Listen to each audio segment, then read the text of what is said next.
I've been in Spain 3 times in my lifetime. 3 times. Loved every time. I think it's a beautiful destination. The first time I went to Spain was in August 1970. Yes, I'm a little older than most of the folks here in the audience, and that's all right, because perhaps some of you were not even born in 1970. The second time was in August 2005, and the third time was August, or actually September 2014. It was just 2 months ago.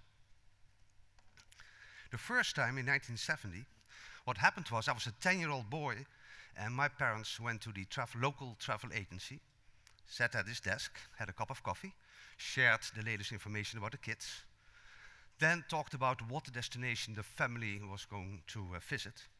They came to the conclusion it was going to be Spain, so they talked about Spain. The travel agent gave a nice brochure, and my parents went home. And at the dinner table, and this is not my family, this is stock photo, so don't give me any laughs here. The brochure went on the table, and the whole family was talking about our next vacation in Spain. What cities to visit, what activities to attend, and also what apartment we would stay at for 3 weeks, because that's what you did during the 1970s. And the decision on the accommodation was made on the tiny pictures, 1 inch by 1 inch in the brochure, thousands of apartments. So it was very hard to see what kind of apartment you're going to stay at. And the descriptions were usually like, it's close to the beach and you have a beautiful view, which usually was a lie. But in those days, that's what it was. That was the way that you decided what to see, where to go.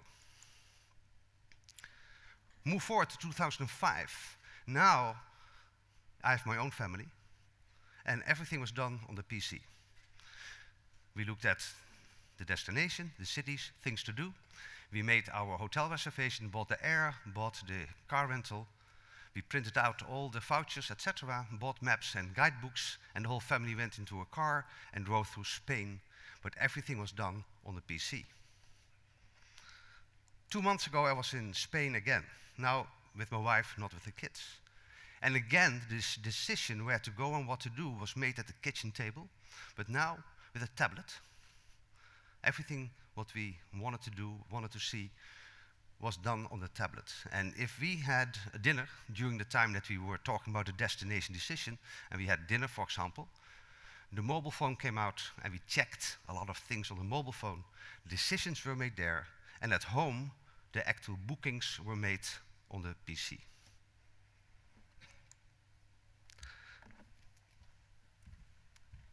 So, excuse me? Yeah. So in 2014, we took the initiative at PhoCusWright to conduct a survey amongst the European travelers. Sorry. It's not working. Yes? It's better? So we took the initiative and launched a survey across the European markets in France, in Germany, and the UK. And we survey European travelers to understand how they have adopted and how they predict technology while planning, searching, and booking their travel. We fielded the survey in March 2014. We surveyed 3,500 travelers across Europe, and we reported this analysis in our report, the European Traveler Technology Report. In 2012, mobile captured 6.4% of travel bookings across Europe. In 2015, we predicted that it would reach 1/5 or 20% of the online booking. So what we're going to look at today is the technology adoption for those travelers across Europe, the general mobile web usage. Then Kees will present you the travel-related mobile activity for those travelers and how it connects with social networks. Really, the most important thing here is for you to get away with a plan and understand what opportunities lie out there and obviously how you need to follow those trends. Oops. What has changed is how Europeans book travel. What hasn't changed is obviously how Europeans remain eager to travel and to see the world and to search for destinations. What really has been a game changer over the past few years is how they look at those multiple devices that are being offered on a platter and how they adopt them and how they use them now when it comes to travel. Over here, we can see that we've been looking at 3 devices: the PC, obviously, mobiles, and tablets. Tablets have very often been forgotten over the past few years when we've been talking about mobile strategy. And they're now obviously as important as a mobile strategy. They shouldn't be mixed with mobile, but they should have their own independent objectives. Consumers turn today to technology and devices, and that you can see everywhere, in the tube, in restaurants, in concerts, in this room today. For business, it has been a challenging time to follow the path and follow this very fast changing behavior of the European traveler. You need to make decisions, obviously, quickly enough to follow that change of path and that change of behavior. Otherwise, your business will come to an end very soon. We've been talking about mobile for many years now, but I don't think any of us anticipated how quickly it went and how quickly it keeps rising across Europe. So we need to look at those changes at the right pace and, very importantly for Europe, for the right market, because each of those markets is different. So over here, we look at the 3 different types of devices. And what we are interested in is the device overlap for each of those markets. So the figures right in the middle show you the population who actually owns the 3 devices. So the PC, mobile, and tablet. As you can see, the UK, as always, is always a bit ahead, because in the UK, we are much more technology adopters. We follow the US trends much more quickly. France and Germany lag just a bit behind. So really, what here is important to see is this 37%, for example, for the UK, so more than 1/3 across all the markets of travelers who own those 3 devices and who use them on a daily basis. Tablets adoption in the UK has now reached 50%. That's a big news, because I don't think any of us anticipated that adoption for tablets as high as it has become over the past year. In regards to the multi-device ownership, when you look at the age, what's very interesting is to notice that part of this population, what we call the millennials, are not always the ones who are driving the pace. Over here in orange, that represents the multi-device owners. So obviously the 18 to 24 years old are always above the average, as when you reach 55 years old, obviously you go under the average line. But what I want to point out in this slide is that actually the youngest population, the early adopters, are not always the one that would drive basically the changes. On this slide, what you can see is that the 35 to 44 years old are the one with the highest adoption rate for multiple devices today. So we are at a converging point. We are at a converging point for businesses. Technology converge today, and the big question mark is, where are we going now with all those technologies? Are those technologies following the same path and just run in parallel? Is one going to kill the other? We have behind us 20 years for the PC, a distribution model that is very much established today, and then which crash course, obviously, with mobile and tablets, which have been raising exponentially over the past few years. Now, we have 2 camps today, and that's what's going to happen over the next few years. On one side, we have the people thinking that the PC is dying and that obviously mobile and tablets will overtake leisure and business travels transactional models in a couple of years. On the other side, you've got what we call the PC royalist, which still believe that obviously PC will remain the main transaction model and the main transaction distribution channel when it comes to book leisure travel. PC could become a support of tablet or mobile, or PC could just carry on running in parallel of mobile and tablets. We cannot bring any answer to that question specifically today, and two camps, I believe, have very solid arguments. So we look at the market and see what's happened over the past year, where amongst the large multinational, the PC sales have dropped over the past year. And that has been announced a bit everywhere in the press lately. On the other side, obviously, we could think that tablets have overtaken a little bit the business of PC, desktop, and laptop. But we know from Apple that tablet sales have started slowing down much sooner than we all expected. So obviously, that really differs from one country to the other. But we've noticed that tablet sales have really slowed down, which obviously is a sign that we're reaching a certain maturity, and obviously the price is not the same as a mobile. So the distribution differs from one to the other. Now, when we look at tablet adoption today, if you look at each market, France, Germany, and the UK, you can see that the highest adoption obviously still remains in the UK, where we reach more than 50% on average. But what's interesting is that, again, the youngest population of traveler is not always, obviously, the part of the population which is driving this change. The older population, from 35 years old, are the most adopters of tablets. Why? Obviously, that's down to price. The first thing that a young traveler will buy is a mobile, it's a smartphone. Then tablets come second. Obviously, when you reach the 35 years old and plus population, that's this part of the population which can afford to have the 3 devices.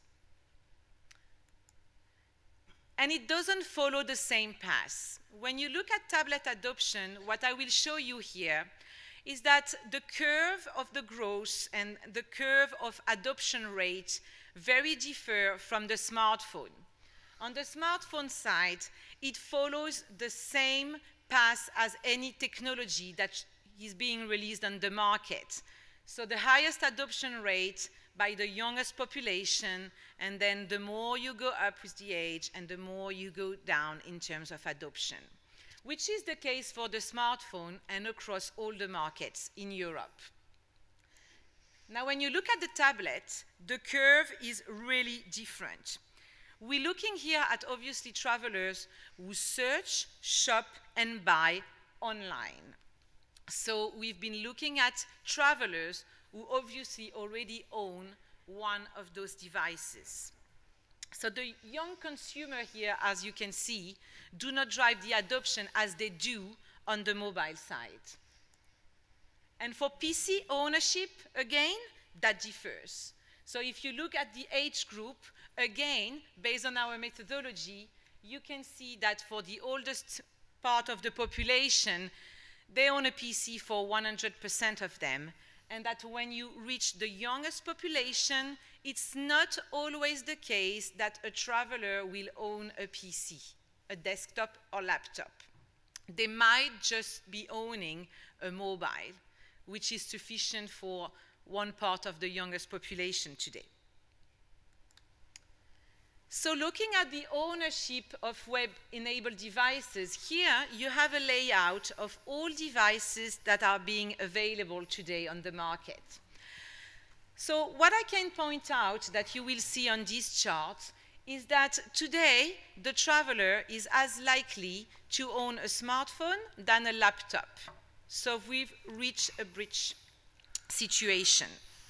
Obviously, here what you can see as well is that the desktop is shrinking and that tablets has reached an exponential growth, reaching now across the board around 50% of ownership.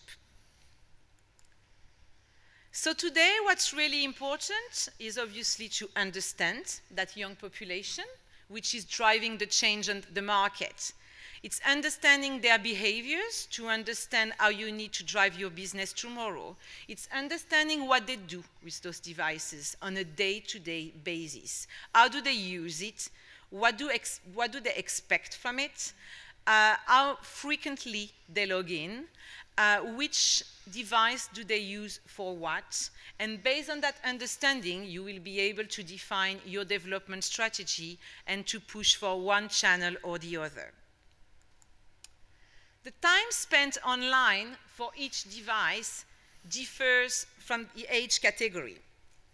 So if you look at the 55 years old and plus, 81% of the time that they spent online is on PC. If you look at the younger population, obviously that shrinks, and most of the time that they spend online, for example, the 18 to 34 years old, well, 1/3, that's going to be on smartphone, because they don't use the PC as much as the other age categories. 1/3 of their time, which goes down a little bit for the next age category, 35 to 54 years old. So, bottom line is, the PC is not dead. The consumers, the travelers across Europe, adopt different devices much more quickly than they actually get rid of any of them. So it's just about taking it on board. It's not about killing one or the other. So obviously we want to keep an eye on the next big thing. What's the next big thing? So that's what each of us wonder when it comes to drive our business today. How are we going to adapt? What's going to happen tomorrow? What else do we need to look at to satisfy this traveler? Well, we've been talking a lot about wearable devices, such as Google Glass, such as the Apple Watch. So it is seen today on the marketplace as the next big thing. Is it really the next big thing? Probably not. When you look at those travelers, when you survey them, you interview them, and what they plan to do when it comes to purchase wearable devices, for the majority of them, they absolutely don't have any intention whatsoever to buy any of those wearable devices, short-term and mid-term. So we're looking obviously at a more long-term scenario here. Now, we want to understand all those devices, because what is key once again is to understand not only the opportunity that is out there, but how we behave with each of those devices. As Kees explained just earlier in his introduction, when you're booking a trip, you are obviously looking at each of those devices with a different objective, because you need to split the search phase, the shopping phase, the booking phase very independently. So you need to look at the process for a leisure traveler for each phase. Now, if we look at general mobile web activity along those multi-device owners, then what is very interesting for you to look at is what they do on each of those devices. So as you can see here, when it comes to look for information for a product, for a destination, then desktop, laptop, across all activities, across all the markets in Europe, across all the age groups, obviously still dominates. But in terms of searching for information, smartphone and tablets have a very high rate, because it's obviously very easy to look at general search engine, to look at meta search sites, to look for information on a destination from your mobile anywhere you are during the day. When it comes to purchase a product and actually enter your banking information, well, it drops, because we tend to search for information and then book still on the PC across the 3 different European markets. Now, it's very important to highlight the fact that tablets have a very higher conversion rate compared to the mobile. So when it comes to buy a leisure travel product online, between tablet and mobile, tablet will have twice the rate as a mobile when it comes to purchase and conclude a transaction.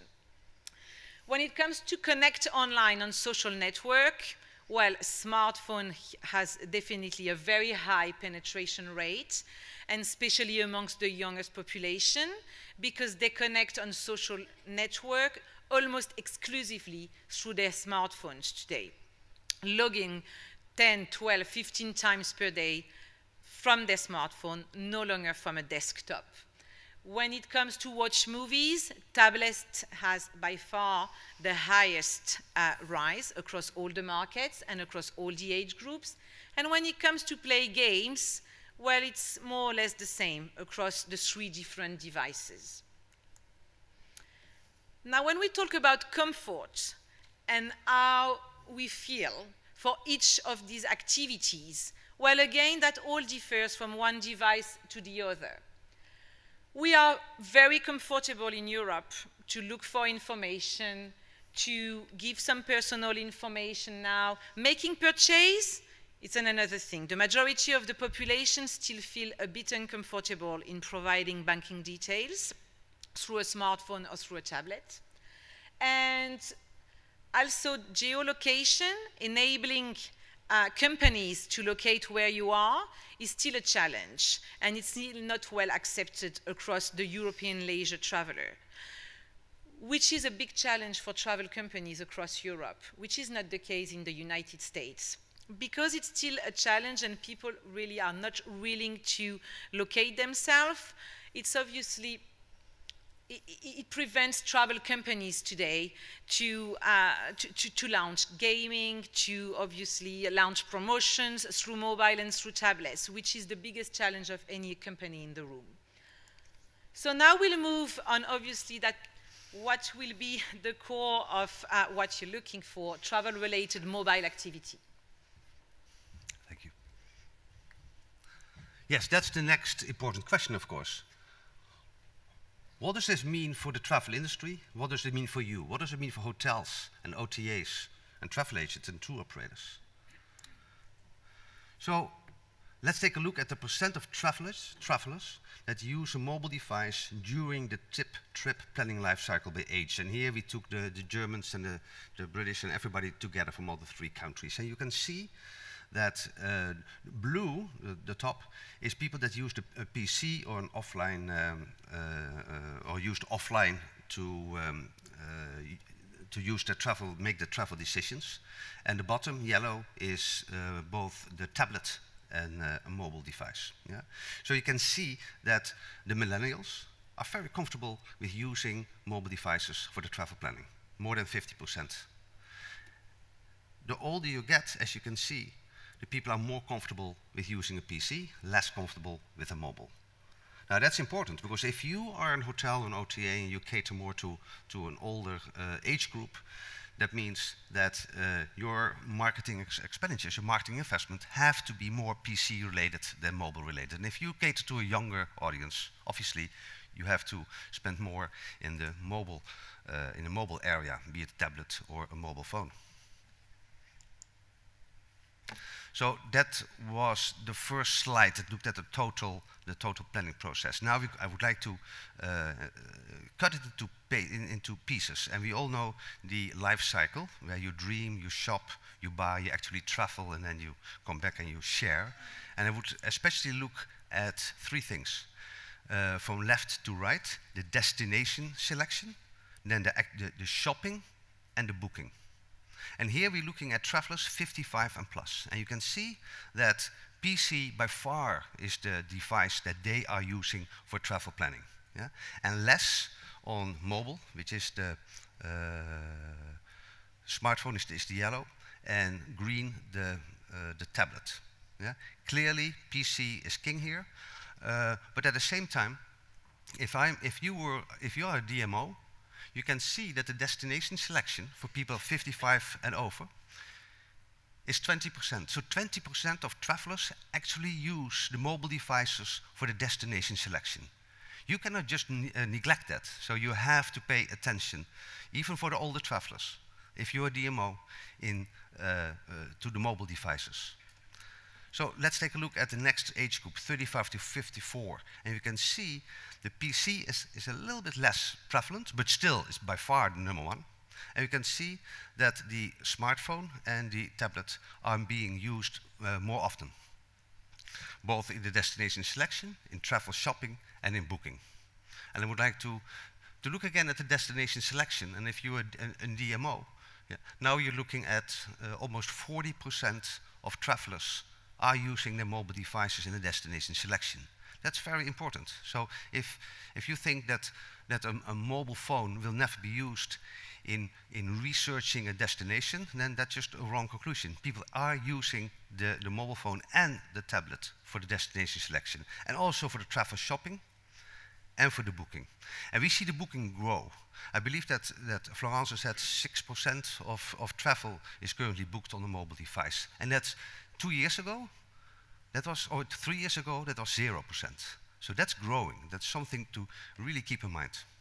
Finally, let's take a look at the millennials, the 18 to 34.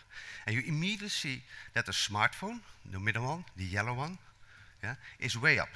Let me go back so you can see the difference between 35 to 54. Look what's going to happen with the yellow part. That's up, so 18 to 34s really use the smartphone for in their selection of the destination, travel shopping, and the actual booking. And the PC is less important for the youngest travelers. Not only that, but also if we look at app users, you clearly see that the younger generation are using apps far more frequently than older travelers. About 45% of the 18 to 24 and the 25 to 34 are using apps. And you clearly see it going down, and 65, only 28%. That's half of it. So app use is far more important with the younger travelers than the older travelers. And once again, if you're a hotel or an airline, an OTA, a tour operator, that is important to know where are you going to put your marketing dollars. So, is everything great about those mobile devices? I mean, so far we've been pretty positive, I would say, and it dramatically improved the travel experience and the way you book travel. So is everything great? Not really. We see some frustrated people here. So we look at the frustration points of people that are using mobile devices. First, we looked at the ease of online travel planning by device. You can clearly see that when it comes to the desktop, green is very easy, blue is somewhat easy. And you can clearly see that when it comes to desktop and laptop, people find it very easy to use that. When it comes to the tablet, a little less easy, but I would say they're pretty comfortable. Smartphone, not so much. About 50% finds it easy, 50% find it not so easy to work with a smartphone. And obviously the next question is how come? And we asked that question as well. And here are the 5 frustrations with people with mobile devices. Actually, smartphones. And some of them are pretty straightforward. We all could have come up with those 5 frustrations. It starts with the screen, obviously. Screen is too small to see pictures or videos very well. 50%. The connection is too slow, and it takes too long to load, 38%. It does not feel comfortable, it's awkward to type, 36%. Now what that means is that if you have an app or a mobile website where you have to type a lot of things that is just that's not cool.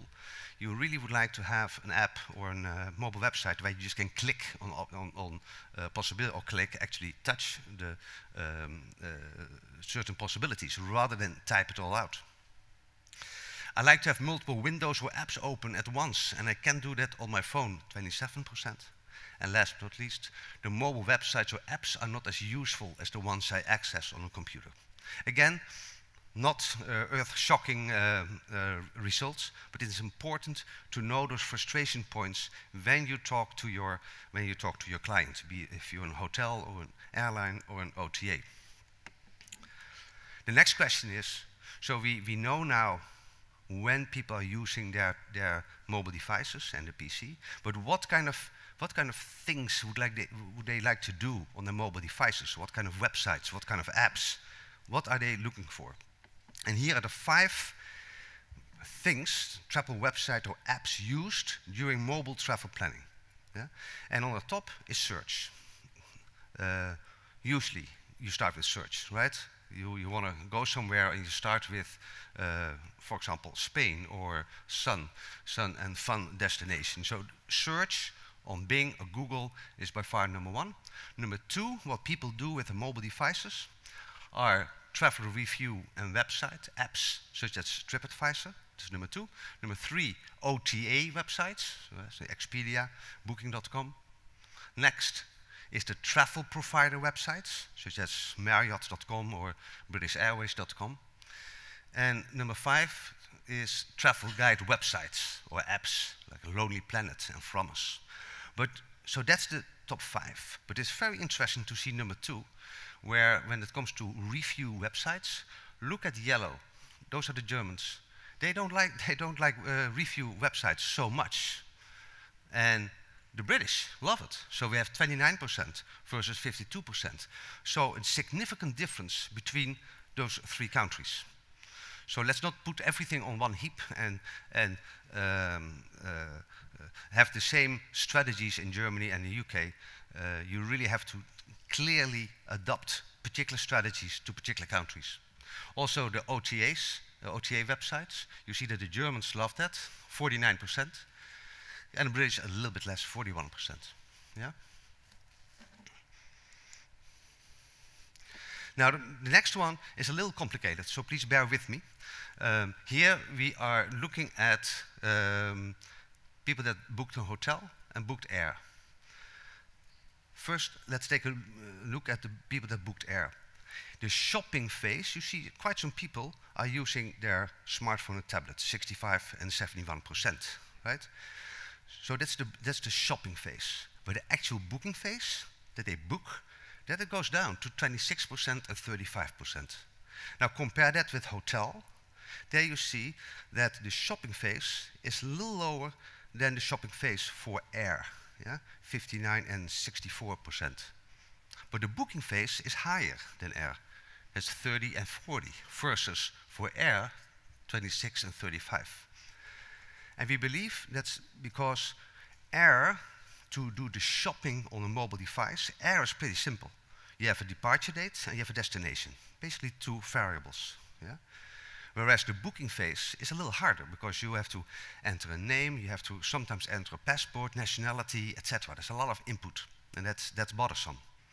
Whereas for a hotel, there are far more, in the shopping phase, far more variables. It's the city, it's the number of stars, it's the location in the city, it's the kind of hotel, a business or more a boutique kind of hotel. There are far more variables, which makes it harder to shop. However, booking a hotel is pretty easy. That's basically a date and a credit card. And often a credit card is already entered because you are using an app. Yeah? So a significant difference in the shopping phase and booking phase when you compare hotel and air. And once again, those are the things that if you're in a hotel or an airline, that you have to take in mind for your tactics and your strategies. There's a lot of stuff going on in this slide, but later we will tell you that you can have access to this PowerPoint deck. So maybe over a weekend you can take a quick look again at this particular slide. But let me walk you through it. So here we look at the online features that are used during online travel shopping. And we combine the markets, Germany, France, UK. And on the right, the yellow, that is people that say, I use a particular feature for all my trips. Gray, for most of my trips. Yeah? And the way I find it most easy to use to look at this slide is look at the blue. Because blue says, I don't use it at all. So the top one is travel submitted ratings and reviews. 25% of the travelers said, I don't use that. That means 75% do use it. Yeah? So it's a little easier to look at the no and then look at the other part.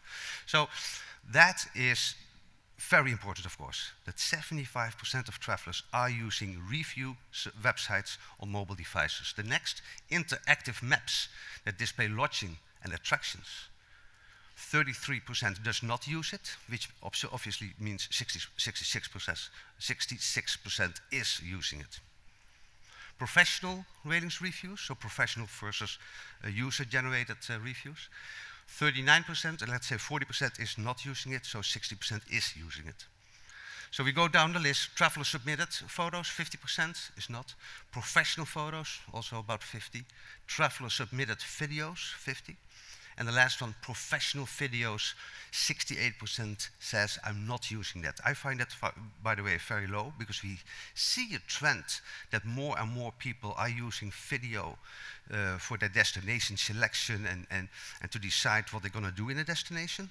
But the numbers do not prove that yet. So a little conflict in what we see as trend and what came out of here, because 30% is actually using videos.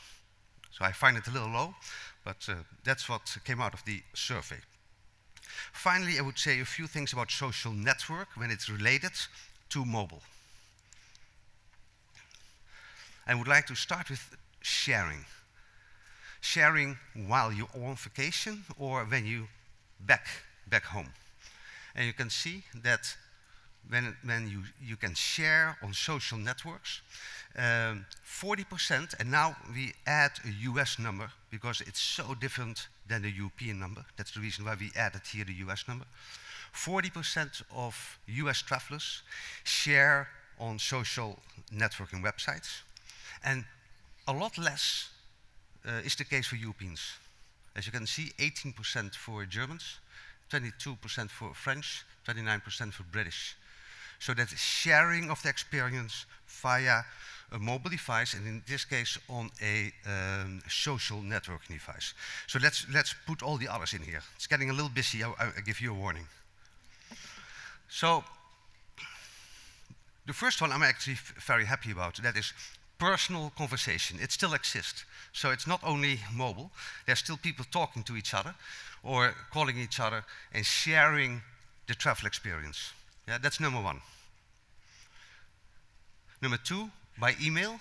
And every time you see that the US travelers share more than Europeans. I don't have an explanation for that. That's just a fact. They like to share more. So number three, and we watched this already before, that is sharing on social networking websites. Again, the US 40% and others less. Text messaging, then online instant messaging, you see it going down. Writing a review on a travel review website, less than 20% of people do that. Find it a little low. Writing a review on an OTA website, around 10-15%. And writing a comment on blogs, less than 10%. So that's sharing. Then a lot of people say social media, or for example Facebook, there's a fatigue. People are walking away from Facebook, they've had it. And we want to see if that's true. Is it so that people are walking away from social media? Other camp says, no, it's still growing. More and more people are using social media. And what we noticed in our research is that both camps are basically wrong. Basically, it balances out. So if we ask the question to travelers, are you more engaged with your social networks than last year? Then about 1/3 in France, 1/3 agree, 1/3 disagree, and another about 1/3 is neutral. So that means it's really stable. People are not walking away from social media, but the biggest growth that we have seen over the past 5 years is over. So it stays very stable. Then we asked, okay, how often are you online with your social network? And you can clearly see when it comes to look at weekly, daily, and on the right, I'm almost always logged on. That's where the big numbers are, especially daily, around 35 to 45%. About 25% always logged on. Weekly, 20%. Yeah. But I'm no longer participate 2% or less than a month, 3 to 5%. you don't see a lot of changes among the countries, I would say. So a lot of people really log on a very frequent basis. Then the next question is, but what kind of social media are you using? And we all know that Facebook is by far #1, but this is pretty dramatic, I would say. Facebook really knocks it out of the ballpark with almost 80% in the US, about 70% in UK, and about 60% in Germany and France. Yeah. Twitter, a lot less, but still 20%. Yeah. LinkedIn, WhatsApp, and I'm not sure why, but the Germans really love WhatsApp, as you can see, more than 30%. Compare that with the French, about 5%. Yeah. Participation, you see that the orange is the US. US travelers are far more participative in online social networks. Yeah. And it's interesting to see, I would say that Pinterest is really, in the US at least, Pinterest is really becoming more popular. And I think we're going to the next slide, and Florence takes it over. Yes, so the data we presented today, as I confirmed earlier, are extracted from a much larger analysis that we've completed this year. We've done a white paper, a summary of those findings that is available to you for free, either through World Travel Market, with who we've partnered for this session and for this white paper, and also from our website. You can come to our stand on TT245. We'll be able to give you the link as well, and also if you'd like to leave us your business card, we can give you a copy of the presentation. And I'll just like to wrap up basically and point out the highlights of this presentation. While obviously, as we said from the beginning, technology has been a game changer. It has changed the European landscape. Millennials generation experience the web in an entirely new way. It's a new type of internet access. For them, the web is increasingly a personalized small screen ecosystem of applications rather than a large window of open web browsers that most of us have known up to now. Instead of isolating their web sessions, most log in continuously throughout the day through their smartphone. And even that we've seen that big trend, PCs still dominate this world across the European landscape today when it comes to online shopping. So now, the most important question you need to ask yourself when you leave that room is that, do you understand those millennials? Do you understand those behaviors today? Their expectations? And so obviously the bottom line being, that will be your business of tomorrow. So I hope we can answer some questions, or you can come to our stand just a bit later to meet with us and ask questions if you don't want to ask them now, and get a copy of the white paper. Thank you very much for your attention. Okay. Are there any questions? Any questions?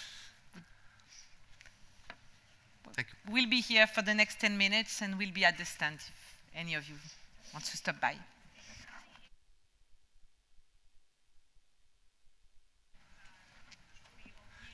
There's a microphone coming up so that everybody can hear the question.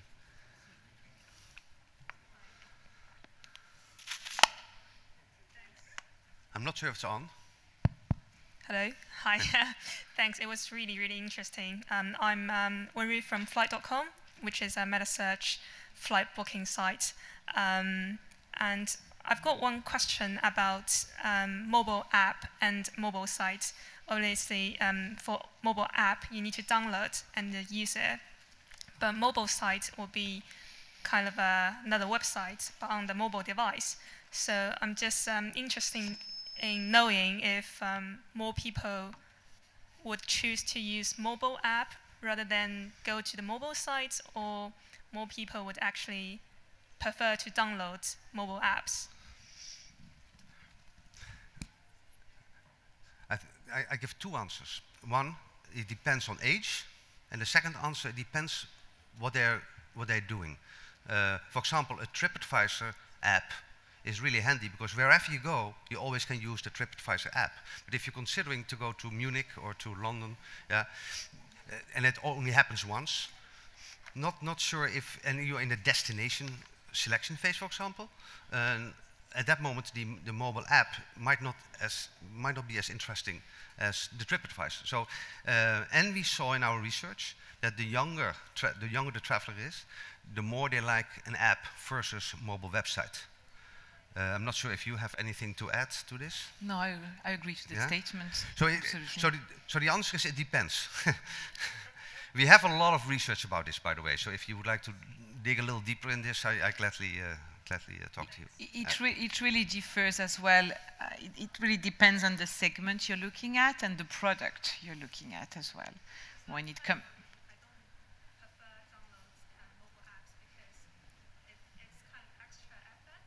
And also, I don't like to make my mobile phone a bit, messy with all the Crowded. Yeah, crowded. Yeah. But I'm just curious about it in general.